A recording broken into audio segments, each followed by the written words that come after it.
الأميرة باجرة كيرتيابا كانت أكبر بنات ملك تايلاند، وكانت امرأة محبوبة من كل شعبها، وبيعتبروها فخر تايلاند. لكن في ديسمبر 2022 وهي عندها بس 44 سنة، فجأة وقعت ودخلت في غيبوبة، ولمدة تقريباً 4 سنين القصر ما قالش تقريباً أي حاجة عن حالتها، ودلوقتي هي ماتت عن عمر 47 سنة. البلد كلها في صدمة وحزن شديدين. ليه واحدة كانت بصحة كويسة تنهار فجأة من غير أي مقدمات في ليلة عادية؟ ليه القصر فضل ساكت تماماً كل الفترة دي؟ وليه متهد دلوقتي بيحط عرش تايلاند في أزمة كبيرة؟ اتفرج على الفيديو كامل عشان تعرف التفاصيل. ما تنسيش تعملي لايك واشتراك. يلا بينا نبدأ. مها فاجيرالونجوكورن المعروف باسم راما العاشر، هو ملك تايلاند الحالي والعاشر في سلالة تشاكري.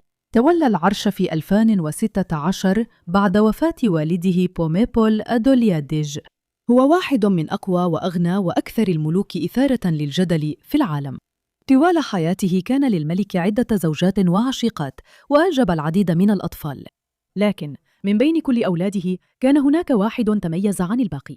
اسمها كان باجرة كيرتيابا ماهيدول، والمعروفة بمحبة بين الشعب التايلاندي ببساطة باسم الأميرة با. هي كانت أكبر أولاد الملك، والطفلة الوحيدة من زواجه الأول من الأميرة سومتاوالي، الزوجة الوحيدة اللي عندها دم ملكي. هي اتولدت في 7 ديسمبر 1978، ومن البداية كان واضح إنها مش هتكون أميرة عادية. الأميرة باجر كيرتيابا اتعلمت في تايلاند وإنجلترا قبل ما تكمل دراستها في جامعة كورنيل في الولايات المتحدة، واحدة من أرقى كليات الحقوق في العالم. هناك حصلت على درجة الماجستير في القانون، وبعدها على دكتوراه في القانون سنة 2005. بعد التخرج ما رجعتش لحياة القصر، بالعكس راحت تشتغل، بقت وكيلة نيابة واشتغلت في محاكم في كل أنحاء تايلاند. كرست نفسها كمان لتحسين حياة الآخرين، خصوصاً السجينات، وساندت برامج هدفها تحسين أوضاع السجون وإعادة التأهيل ودمجهم في المجتمع من جديد.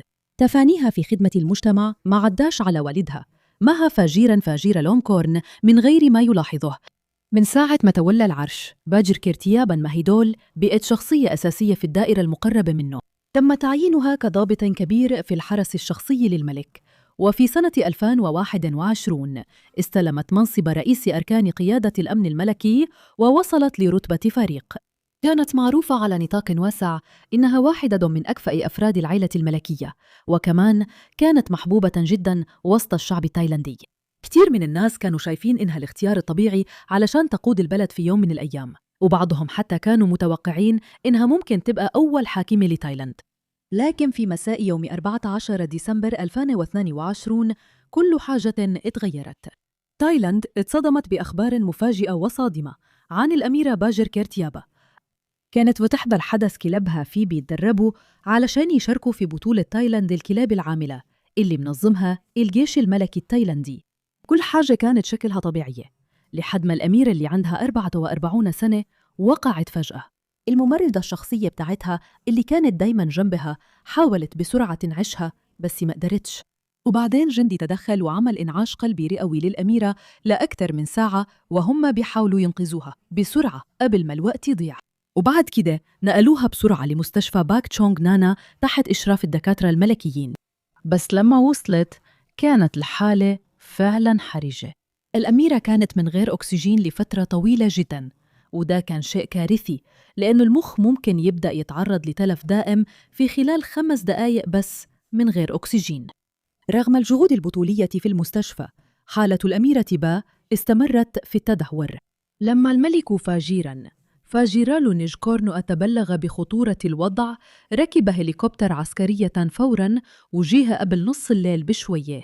مع أن كان واضح أنه حالة بنته كانت خطيرة جداً، أمر الفريق الطبي يعمل كل حاجة ممكنة، وفي الآخر اتاخد قرار بنقل الأميرة با لأكبر مستشفى في بانكوك. بس في الوقت ده كانت بالفعل من غير أي نشاط في المخ لمدة 9 ساعات على الأقل، وقلبها ورئتيها لسه مش شغالين كويس. حتى أفضل جراحي المخ والأعصاب في العالم ما كانوش هيقدروا يغيروا نتيجة. اللي حصل برا المستشفى في بانكوك في الأيام والأسابيع اللي بعدها كان مختلف عن أي حاجة حصلت في السنين الأخيرة. الناس كانوا بيجوا في هدوء وباستمرار وجايبين معاهم ورد وشموع وصور. بعض الناس ركعوا على الأرصفة وفضلوا يدعوا، مش عشان حد قالهم يعملوا كده، لكن عشان كانوا بيحبوها وبيتمنوا يحصل معجزة. لكن في الوقت اللي الناس كانت حزينة وبتعبر عن حزنها برا، جوه القصر كل حاجة كانت بتحصل ورا أبواب مقفولة وبسرية تامة. لشهور وبعدين لسنين القصر ما كانش بيقول تقريباً أي حاجة عن حالتها، والبيانات الرسمية القليلة اللي ظهرت كانت غالباً مختصرة وما كشفتش أي تفاصيل تقريباً. قوانين العيب في الذات الملكية الصارمة في تايلاند اللي بتوصل عقوبتها للسجن لحد 15 سنة لأي حد بينتقد الملكية خلت تقريباً ما فيش حد في البلد يقدر يتكلم بصراحة عن اللي كان بيحصل. وبعدين بعد حوالي 4 سنين من الصمت الخبر أخيراً جه. في 11 يونيو الأميرة باجر كيرتيابا توفت عن عمر 47 سنة. المعزين اتجمعوا بسرعة قدام المستشفى وكانوا شايلين صور للأميرة وبيعبروا عن احترامهم ليها. كتير منهم قضوا الليل هناك وما كانوش عارفين إنه الإعلان هيطلع قريب. تم إعلان فترة حداد وطني لمدة 15 يوم، وجنازتها هتتعمل بأعلى درجات التكريم حسب التقاليد الملكية. الأميرة با عمرها ما تجوزت، ما كانش عندها أولاد، أدت كل اللي عندها لبلدها. ودلوقتي تايلاند بقت قدام سؤال ما حدش مسموح له يسأله بصراحة. إيه اللي هيحصل للعرش؟ الملك فاجيرالونيشكورن عنده 73 سنة، عمره ما أعلن وريث رسمي، وموت الأميرة بازود الموقف تعقيد وخلاه أكتر غموض. الملك عنده 7 أولاد من 4 جوازات، بس الصورة معقدة جداً.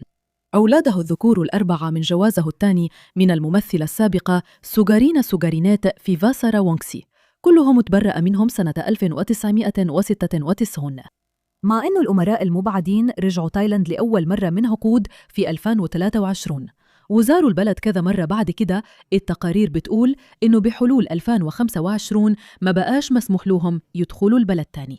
الوحيدة من أولاده من الجواز الثاني اللي الملك احتفظ بيها كانت بنته الأميرة سيريفا نافاري. هي مصممة أزياء وفارسة ودايماً كانت قريبة من والدها.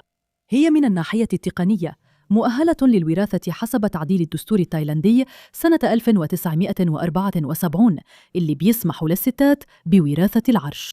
مع ذلك هي بعيدة إلى حد كبير عن الشؤون السياسية، وعمرها ما كانت مرشحة جدية للعرش في نظر الناس. الوريث المفترض حسب قواعد الوراثة التقليدية اللي لسه بيفضلوا الذكور هو الأمير ديبانكورن. والدته البيولوجية هي الزوجة الثالثة للملك سري راسمي سوادي، يلي الملك جردها من كل ألقابها الملكية سنة 2014 وعاشت راهبة لسنين طويلة. وكمان خلفية عائلتها بسيطة ومش بتقدم أي دعم لديبانكورن. كبر من غير وجود والده في حياته بشكل كبير، والأسوأ من كده إنه بيعاني من مشاكل صحية. الحكومة التايلاندية وصفت حالته إنه عنده تأخر في النمو، وفي تقارير إعلامية قالت إنه ممكن يكون على طيف التوحد.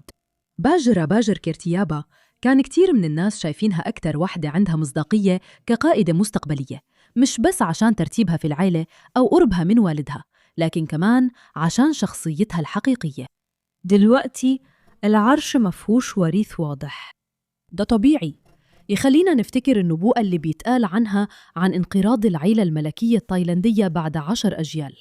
دلوقتي بعد ما الملك فاجيرالونيشكورن بقى على العرش، يا ترى النبوءة دي ممكن تتحقق؟ شاركونا رأيكم في التعليقات، وكده نكون خلصنا.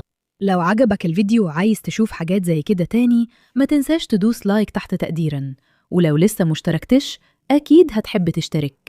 اشترك في قناتي وفعل جرس التنبيهات عشان يوصلك إشعار أول ما أنزل فيديو جديد كل أسبوع. أشوفكم في الفيديو الجاي.